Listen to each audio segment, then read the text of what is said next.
Hey guys, just midweek, and I wanted to shout out to those of you who are starting to work on your literary analysis essays. Again, this is a formalist approach, and I have finished grading the essay skeletons, so I wanted to make sure that everyone had a note to check for feedback on those. And it is a busy time of year, so hang in there. I am trying myself. So in your unit folder, I have left open all of the supplements for you so that you can kind of peruse back through those things in order to help you in constructing this essay. So, going all the way back to our day one notes, there were things in there such as, terminology that's going to help you. Now, we'll have a midterm coming up next week, so you want to maybe start doing a refresher on that. But exposition, anything that would be on this plot diagram is something that you could explore for your formalist approach. Things like indirect characterization or direct characterization. Those types of things that the author gives you in order to lead to some interpretation of the story. Conflict, climax, some of you are playing with those notions to explore meaning in a text. Going back through some of this terminology might help. Now, if we go back to our Module 1 folder, also, we talked about chunk form to make sure that we have elaborated upon our ideas and developed them back when we did that story of an hour character diagram where you had to state a claim about her strength, for example, and then you had to provide evidence from the text and then cite the page number that that evidence came from, and then supply your commentary where you explain the connection between your idea, your claim, and the evidence, right? So you want to make sure you're incorporating that in your analysis, right?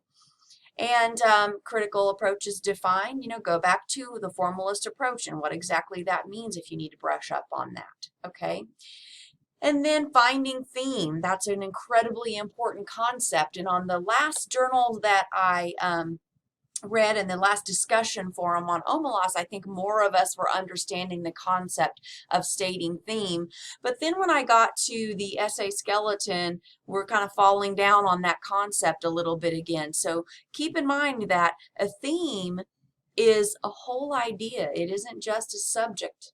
So if I said that the theme of this story is that the grandmother is self-effacing, then that isn't a theme. One, because it is not universal. It doesn't apply to me. It's just applying to the character within the story. Okay? If I said that the theme is for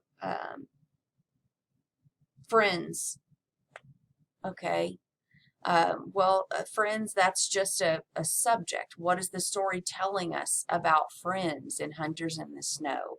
What is the story helping us to understand about friendships? Okay, so look back at that video on theme if you're still struggling with the idea of what theme is or how to arrive at it.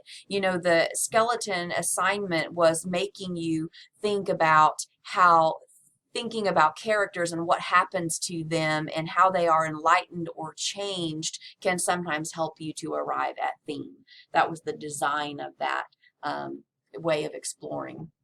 Okay, and then of course the assignment sheet itself gives you some parameters, and then there are basic features of the literary analysis essay posted there. Things like, that you are going to talk about literature in the present tense, and some of those things are just kind of taking some concepts from the book and keeping it in just a real direct and simple way instead of having to go back through all of the chapters. Of course, you can do that. All of those chapters that have been assigned with the examples in them, and there are, some examples of like the lottery in an analysis form in there that can help you to see how it all comes together as well. Okay, and then there are some notes here on analysis using a book from a video that you could watch, and then a graphic organizer. You can actually print that out and fill it in, and it actually gives you some ideas about the plot elements. You know, in our skeleton assignment, I said identify some plot elements that you would use in order to develop this formalist essay. Right? What are you going to look at to arrive at your theme? So this graphic organizer makes you think about what your focus of the analysis is. So you could choose character development like the example with Eveline did, or you could choose setting or conflict or symbolism, basically anything on that plot diagram, as I said, figurative language or alliteration. And that annotated example of the story of an hour gives you a bunch of examples that you could use for that too. So here would be some main ideas. Now those main ideas have to connect back to whatever your focus of your analysis is. So if you have chosen, let's say, conflict, symbolism, and the denouement of the story, those are what your main ideas are going to center on. Okay, and you're going to connect each one of those things to the overall theme of the text. And you're going to show me, for example, if here your main idea centers around symbolism, you're going to show me 3 different places in that story where that symbol is used and how that symbol makes you realize this theme is present in the story. Okay, so that's how that graphic organizer works to help you to understand.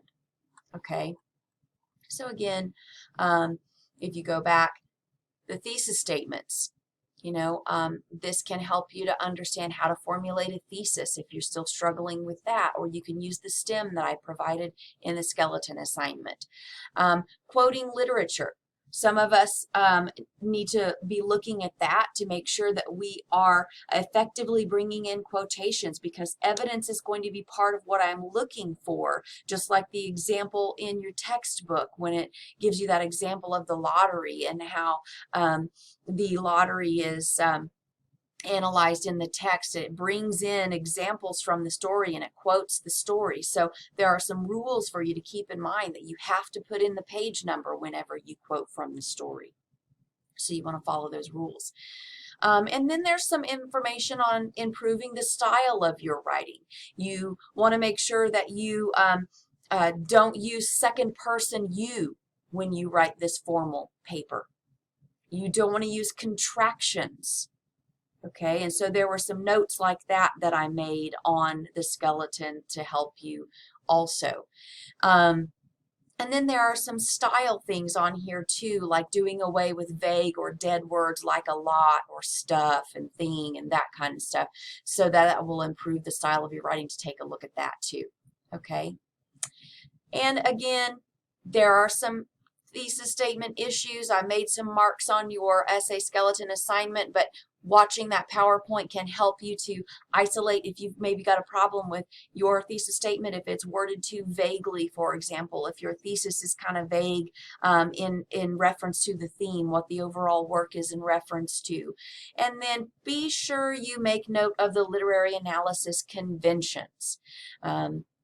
There are certain things that are expected of literary analysis writing, so take a look at that because that's part of your instruction for this unit. So if I see the problems that I've instructed you on in this attachment in your essay, that's going to be a deduction, so you don't want to have those problems. And then make sure you're developing your paragraphs well.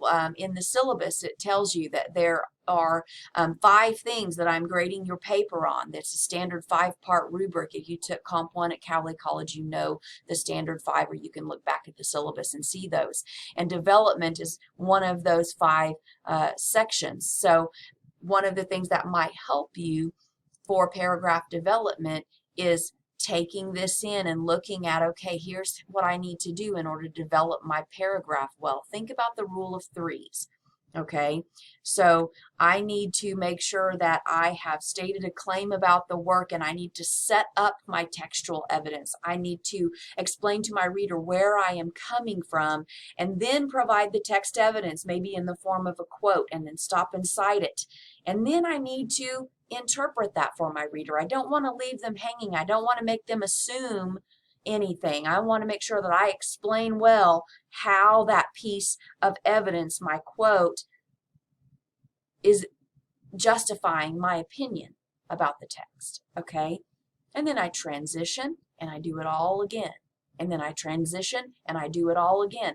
And don't leave your paragraph hanging with a piece of evidence without wrapping it all up for me. Make sure that you conclude your paragraph by showing me how it all points back to your overall thesis or the overall theme of the story, okay? So read that in depth on your own as well, okay? And then don't forget that the paper is due by Sunday night, okay? Attach that, but make sure you proofread it carefully. I do have some specific instructions on how to save that document. Please save it as the title of the assignment with your last name and first initial. So it would be Lit and your last name and first initial, no spaces, all right? If you don't have someone that you trust who could proofread that paper for you well, if you live on our near our campus, of course, you can use the Writing Center, or you can visit the tutors in the library.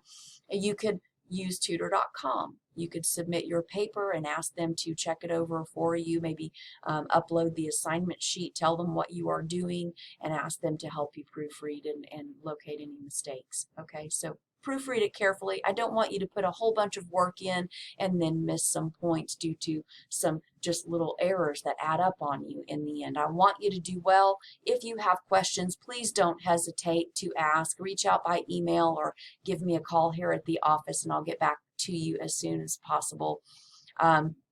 Good luck. Put your best writing foot forward, and I will see you again soon.